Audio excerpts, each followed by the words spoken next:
కిరీటి నటించిన latest movie junior. ఈ movie అయితే ప్రేక్షకుల ముందుకు వచ్చింది. మరి ఈ మూవీ ఎలా ఉంది అనేది మన రివ్యూలో తెలుసుకుందాం. ఇక స్టోరీ విషయానికి వస్తే జ్ఞాపకాలే ముఖ్యం అనుకునే కుర్రాడు అభి కిరీటి 60 ఏళ్ళు వచ్చాక మనకంటూ చెప్పుకోవడానికి కొన్ని జ్ఞాపకాలు ఉండాలి కదా అనేది సిద్ధాంతం అతనిది. కళాశాలలో 4 ఏళ్ల జీవితాన్ని స్నేహితులతో కలిసి సరదాగా గడుపుతాడు. చిన్నప్పటి నుంచి తాను కోల్పోయిన జీవితాన్ని జ్ఞాపకాల్ని పోగు చేసుకుంటూ ఉంటాడు. ఆ తర్వాత తను మనసు పడిన స్ఫూర్తి పనిచేసే కంపెనీలో ఉద్యోగం కూడా సంపాదిస్తాడు. అక్కడ బాస్ అయిన విజయ సౌజన్య జెనీలియాకి అభి అంటే అస్సలు పడదు. ఆమెకు తన పేరుతోనే ఉన్న విజయనగరం అనే ఊరంటే కూడా నచ్చదు. అలాంటి ఇష్టం లేని ఊరికి ఇష్టం లేని ఉద్యోగి అయిన అభితో కలిసి వెళ్లాల్సి వస్తుంది. మరి అక్కడికి వెళ్ళాక ఏం జరిగింది, ఆ ఊరికి విజయ సౌజన్యకి మధ్య సంబంధం ఏమిటి, ఆమెకి ఆ ఊరికి చెందిన కోదండపాణికి మధ్య ఉండే సంబంధం ఏంటి, మరి చివరికి ఏమైంది అనే ఇటువంటి విషయాలు తెలుసుకోవాలని అనుకుంటే మనం ఈ సినిమాని చూడాల్సింది. ఇక మొత్తంగా ఎలా ఉంది అంటే ఈ cinema action, comedy, dance, emotional ఈ 4 ఈ సినిమాలో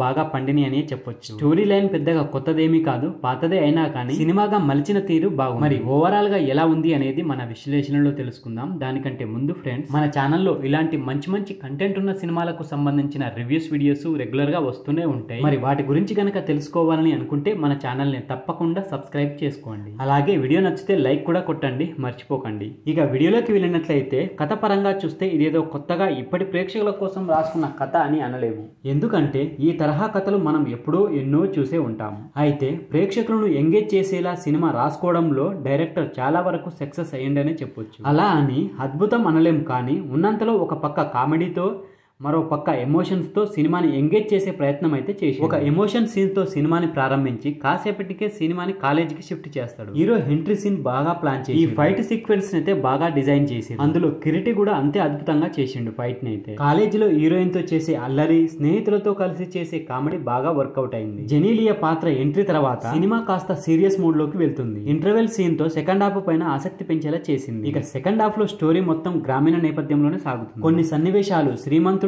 మహర్షి సినిమాలను గుర్తు తెస్తుంది. కొన్ని చోట్ల ఎమోషన్స్ ను బాగా పండించారు, కానీ స్టోరీలో మాత్రం కొత్తదనం కనిపించదు. మనకు ప్రతి సీన్ ఎక్కడో చూసినట్లుగానే అనిపిస్తుంది. క్లైమాక్స్ లో వచ్చే ఒక చిన్న ట్విస్ట్ అయితే ఆకట్టుకుంటుంది మనల్ని. స్టోరీని ఇంకాస్త బలంగా రాసుకొని ఉంటే సినిమా ఫలితం మరోలా ఉండేది. హీరో కిరీటి రెడ్డికి మాత్రం పర్ఫెక్ట్ డెబ్యూ ఫిల్మ్ అనే చెప్పొచ్చు. మరి కమర్షియల్ గా ఏ మేరకు ఆకట్టుకుంటుందో చూడాలి. ఇక కిరీటికి ఇది తొలి చిత్రం అయినా గానీ తెరపై చూస్తే మాత్రం ఎంతో అనుభవం ఉన్న నటుల్లా అనిపించిండు మనకు. యాక్షన్ సీన్లతో పాటు ఎమోషనల్ సన్నివేశాలను అదరగొట్టేసిండు. ఇక డాన్స్ గురించి ప్రత్యేకంగా చెప్పాలి. వైరల్ వయ్యారి పాటలో శ్రీలీలతో పోటీపడి మరీ డాన్స్ చేసి ఇక శ్రీలీల పాత్రకు ఈ సినిమాలో పెద్ద స్కోప్ అయితే లేదు. చాలా కాలం తర్వాత జెనీలియా ఓ మంచి పాత్రలో రీ ఎంట్రీ ఇచ్చిందనే విజయ సౌజన్య పాత్రకు ఆమెకు న్యాయం చేసి ఇక వీరితో పాటు మిగిలిన నటీనటులు కూడా తమ పాత్రల పరిధి మేరకు చక్కగా నటించారని. టెక్నికల్ గా కూడా ఈ సినిమా చాలా బాగుంది. దేవిశ్రీ ప్రసాద్ గారి మ్యూజిక్ అయితే బిగ్ అసెట్ అని చెప్పొచ్చు. ఈ మూవీ తనదైన బీజిఎం తో సినిమా స్థాయిని అమాంతం పెంచేసి ఇక మిగతా టెక్నికల్ విభాగాలు కూడా చక్కగా పనిచేసారని చెప్పొచ్చు. ఇక ఫైనల్ గా చెప్పేది ఏమిటంటే ఈ మూవీ గురించి ఇదేదో కొత్త స్టోరీ, కొత్త టెంప్లెట్ లో ఉన్న మూవీ అయితే రెగ్యులర్ ఫార్మాట్ లోనే ఉంటది, కానీ ఒకసారి అయితే ట్రై చేయొచ్చు. సో ఫ్రెండ్స్, ఇది జూనియర్ మూవీకి సంబంధించిన రివ్యూ వీడియో.